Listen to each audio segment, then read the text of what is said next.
in our urban landscapes and looking at green space.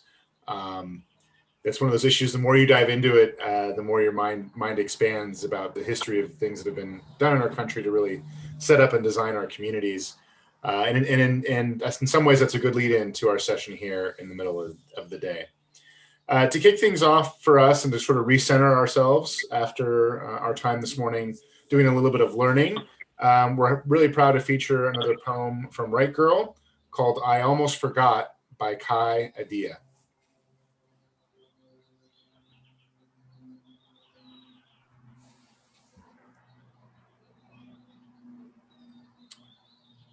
There's no audio, Becky, just so you... Publishing, we're women-owned and operated in Los Angeles as well.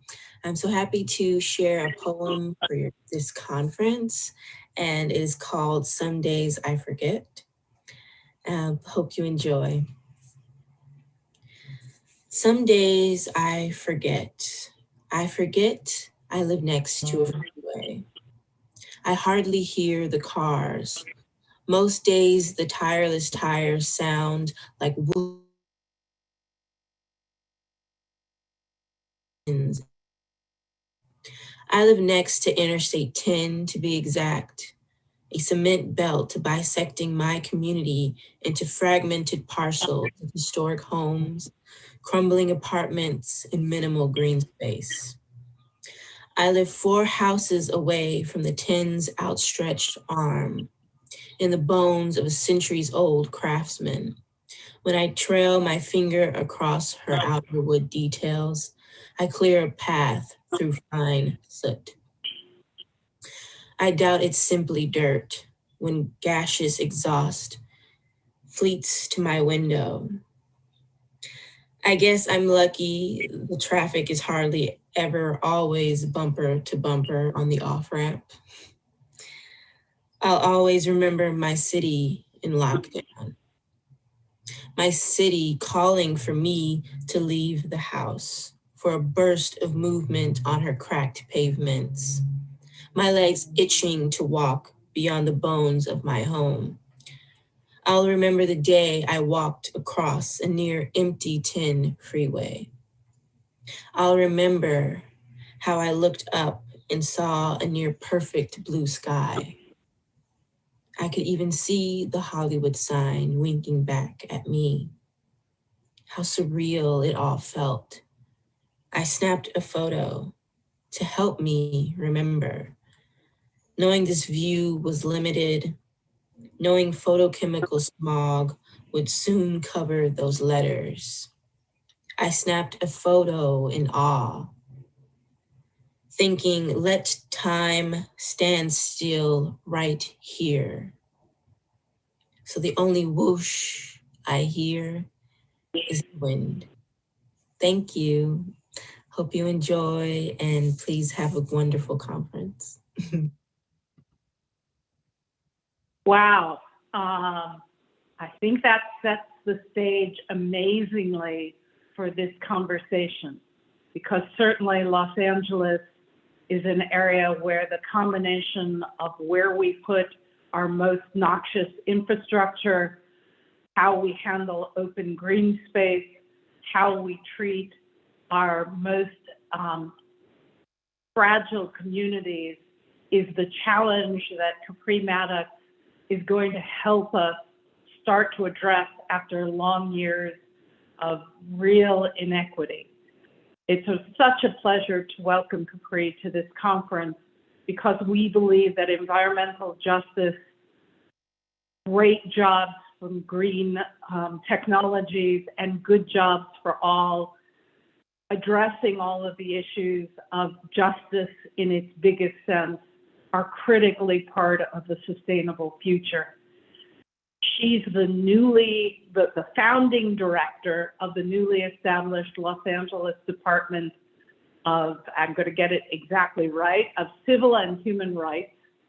And everything in her background, from her work on the LA Florida Public Works to her role as a senior advisor to City Attorney Mike Fuhrer, to her role with LAUSD, is about partnerships and breaking down barriers and between silos, and recognizing the role we all have to make Los Angeles's future greater, more just, and certainly more sustainable. So with that, thank you, Capri, for joining us, and I'll turn it over to you. Well, thank you, Kate. Thank you for that kind introduction and for your service as a board member. I really want to thank the U.S. Green Building Council of Los Angeles, particularly your executive director, Ben Stapleton, and everyone who joined the conference this year. As you noted, my name is Capri MADDOX. I am the executive director of LA's new, I'll help you out here, Civil, Human Rights, and Equity Department, also known as LA Civil Rights. We had so many people wanting to put so many things as a part of our department that the name kept going and growing. But our department was created to address discrimination in private commerce, education, and housing, as well as a focus on equity and empowerment. And I want to talk to you about a number of things, but first, I just wanted to give a shout out to one of your upcoming speakers, our great mayor, Mayor Eric Garcetti, for leading the charge in establishing this department, which was funded by City Council. And I want to thank the mayor for allowing me to serve as the first executive director. It's really important to know that the mayor tapped me to do this, and we started discussions about this in December of 2019. And so he was ahead of all that was going to happen in 2020 in so many ways. But before I begin, I really wanted to touch on the fact that, why do we need a civil rights department in Los Angeles, California in the year 2020, 2021? Well, the best way to really answer, this question is to think about, the Los Angeles that we have inherited. Poverty, inequality, of course, racial injustice. And we've seen some of these things, come to the forefront this year with the COVID crisis, hate crimes, and a number of disparities that we've dealt with, of course, the racial reckoning of 2020. But these aren't by accident. These things are by design. And I think, since we all are taking a moment to look at the why things happened and how things happen, it's important for us to lean in with our various professions and to say, how did this happen? And so I really wanted to direct you to the fact that Mark has placed our organization in the chat so that you can find us in a online at civilandhumanrights.lacity.org. And I'm going to share the screen for just a moment to talk about, some of the inequities and really how things line up. When you see this document, this map here, of course, you see Sugar Hill and Boyle Heights highlighted here. It's a map of Los Angeles. Many of you may be aware this is a map of Los Angeles in the original picture I showed you was a map of Los Angeles in 1939. And yeah, that's the original map. And then when we look down at the second slide, we can talk a little bit more about, how Los Angeles looks now. But in 1939, the Homeowners Loan Corporation had a map of Los Angeles, which determined the neighborhoods where the federal government would back home mortgages. And it's an example of redlining. And I don't have to tell you that everyone living in these neighborhoods that are highlighted in red had little chance of owning a home, no opportunity to build wealth, and most of these folks were African-American and Latino households that were forced into these neighborhoods by racial covenants. I've lived in houses that had racial covenants. And even as a kid, I lived in a house that had to be purchased by an attorney So my father had to pay even more money for his home because he had to pay an attorney to stand in as the buyer and for that property. And so I think it's, and I was scared for a long time, wondering like, if this person ever decides to take our house, they probably could legally do it. But I want to be very clear that it's just one of the many things that we call in the African-American community, the Black tax. And of course, racial covenants are gone, but some of the after effects are still here. And we have to know that many of these communities found ways to flourish, like Sugar Hill, like Boyle Heights. And KPCC did a story recently about Sugar Hill and actually had some folks that grew up in Sugar Hill before the freeways were built to talk about, life there in Berkeley Square. Wanted to, show you, of course, the map of Los Angeles now with the freeways there. And, it's really important to know that on the second slide that we're showing here, you can see the freeway systems that were constructed in the 50s and 60s. They were built directly on top of redlining maps. So it was like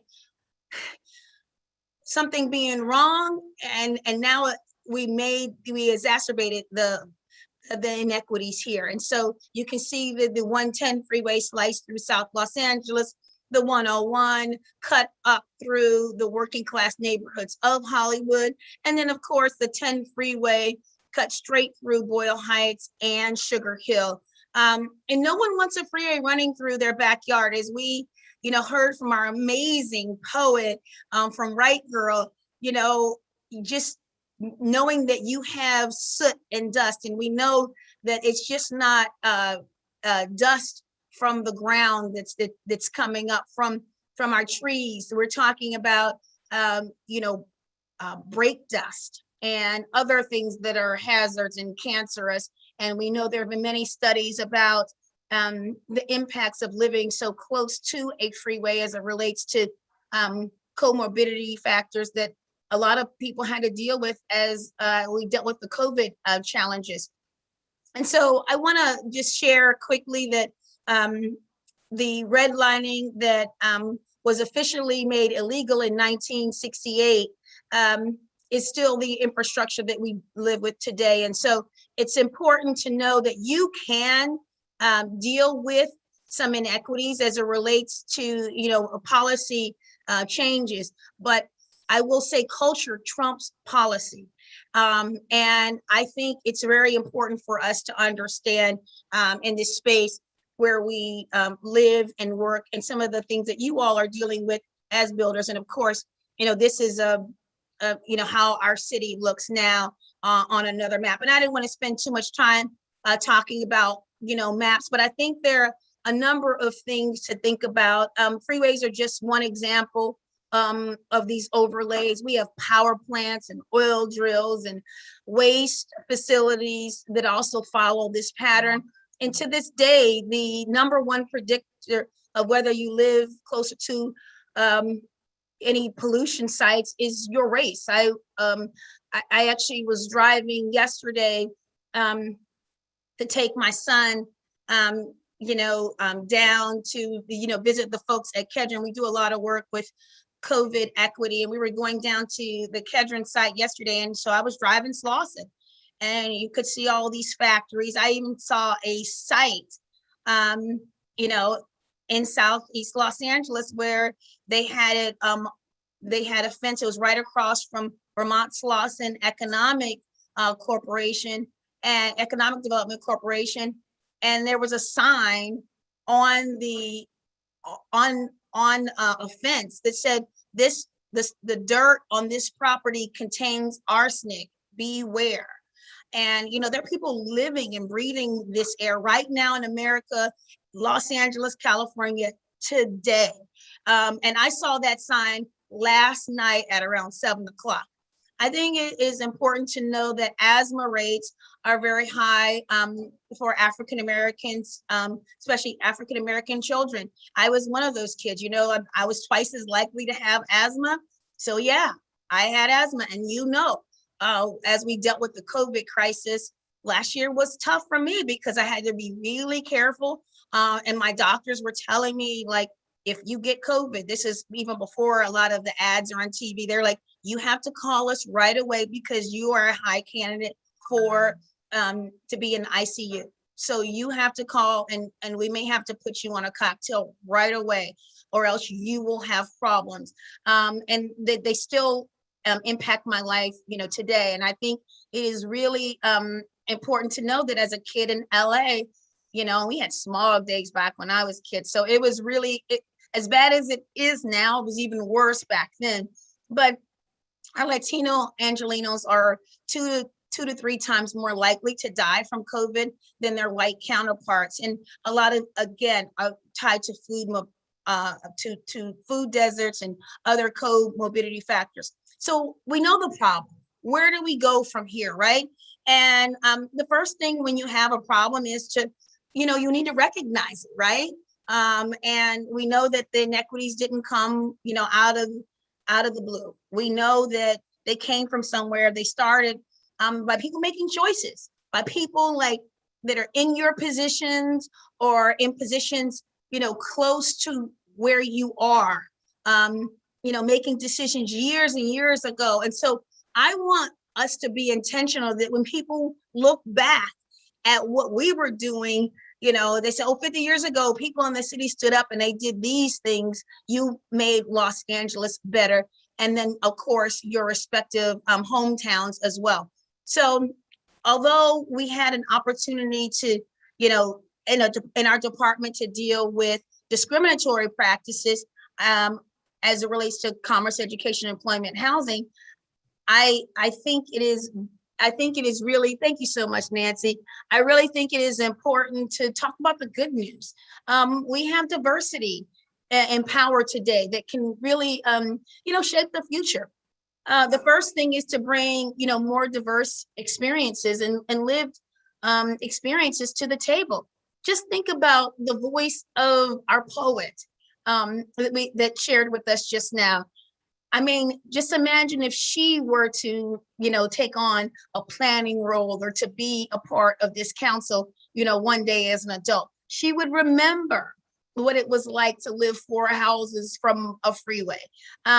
People who grew up with pollution and communities are directly impacted. And even when I served as president of the Board of Public Works here in the city of Los Angeles, I had an opportunity to weigh in on some policy decisions as it relates to making sure things were better for the next generation for people from underrepresented communities. So I just want you to know the people that grew up with these experiences are best equipped to, share some of the best solutions. And if we can listen to those voices, it can make a big difference.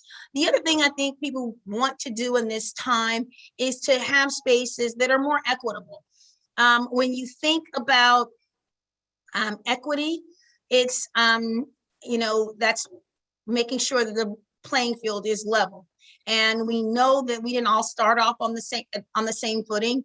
And so we need to be intentional in this space to make sure that we create opportunities for others. And we have the RENEW program, which stands for Racial Equity in Newly Empowered Workplaces.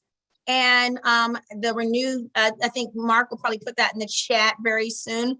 But it's a pledge that a number of companies have taken in Los Angeles under the encouragement of Mayor Garcetti to step up their game. And the Annenberg Foundation has helped us in a substantial way with a generous grant to say, where are you on hiring, promotion, and pay equity and other factors for these private companies?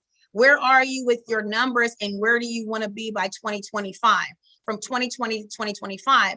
And you would be surprised at how many companies really stepped up. We have Ernst & Young. We have Gensler, who's actually also building our office space that's about 85% complete. It'll be down in the LA Mall for those that are here in Los Angeles. and we appreciate, Gensler, the architectural firm, for really leaning in and to help us to build a wonderful space that's going to serve so many folks, which will include our office space as well as the John Lewis Conference Center that will have the capacity for about 60 people to come and convene and talk about issues and move forward on a number of agendas. But we have Universal Music, for example, that's also a part of our pledge. And the pledge is to increase the number of African-American and Latinos that are hired, get those numbers up at 30%, thinking about increasing those numbers by 16% for manager and executive roles, looking at opportunities to increase procurement opportunities by 14%, thinking about using 12% of increasing your numbers by 12% for your marketing and business development, and doubling the amount of resources for equity causes. The other thing I'll say is to get to 100% pay equity. And there's so many companies, about 20 of them, that have taken the pledge that between 2020 and 2025, they would like to increase their numbers. And if your company is interested in joining that pledge, we would be honored to have you. The other thing that I wanted to say is you can partner with us on youth empowerment. And we have a component in our equity piece called Upward Mobility Programming. And that helps people get into the middle class and beyond. It's an opportunity for people to learn about the careers. When I was president of the Board of Public Works here in Los Angeles, we had an opportunity for many of our engineering firms to have mentorship programs where they paid young people from our local high schools, LAUSD high schools, to participate in a program where they paid them $2,500 a summer to just come and learn about career paths. They did interviews, first and second interviews and everything. And it was a wonderful experience. And the kids that go through that program are really going to have an advantage in the years to come. And these are kids from South LA, Boyle Heights, Pacoima, which is a part of our valley here. I wanted to let you know that when we think about, pipelines for young people, we need to think about, using your privilege of being, a planner, an architect, a designer, a builder. I know that, as an attorney, a lot of times that I think I have a panel that I'm doing later this afternoon to encourage more young people to come into my field. And I would love for you all to do the same, particularly in underserved and underrepresented community. And then finally, we need to build things out to just really help, communities thrive. When you think about, Los Angeles in general, we have a number of opportunities to not only use our positions and, in building and planning and other opportunities, we have a wonderful opportunity to kind of make things right in the years to come. And the thing you can do in this space is to support local solutions that are already on the ground, urban farming, local environment groups, health-based organizations. It's important to not only include communities of color in this work, but to start with communities of color. As a person of color, a lot of times something's happening, and they call us like the month before they roll it out and say, hey, how can we help? And I wanted to give a shout out to LA 28. They're getting ready for the Olympics here, for creating, equity groups and equity panels now instead of waiting until right before the Olympics to reach out to communities. So there are no quick fixes. I don't have to tell you that there's not one person on this call that can solve 400 years of oppression. Not even the head of the LA Civil Rights Department. But we must start, and we must put our whole intention behind it. We're excited to, join you in shaping a Los Angeles in the future within the Civil Rights Department and in your own communities. I just wanted to tell you that we we're intentional to be sure that we brought on a Fuse Fellow, and we have a Fuse Fellow that's donated to us at a value of about $150,000. And we have Ronnell Hampton from the communities in South Los Angeles. Actually, he's from San Diego, but he served a great deal in South Los Angeles. He has a master's degree in urban sustainability and was a policy leader at the Los Angeles Food Policy Council. He also worked at Hoptics, which is a local homeless outreach service provider in South LA. So we're bringing people on board to help shape our equity lens and to help us with, the policy equity lens of like, what do we do with our city budget? How do we deal with food deserts, the digital divide, and of course, the end stages of the COVID crisis. So I want to be really intentional to say that together we have a number of areas where we could work, like I said, with the food deserts, preventing food deserts, the digital divide, and other areas of equity issues in our urban design. You can follow us and our department at civilandhumanrights.lacity.org or on social media at Civil Rights. Thank you for joining me today. And I'd really like to thank the U.S. Green Building Council of Los Angeles for having me today. Keep the faith. Keep the fight. Thank you. Thank you so much. We really appreciate it. And again, thank you, especially Capri MADDOX.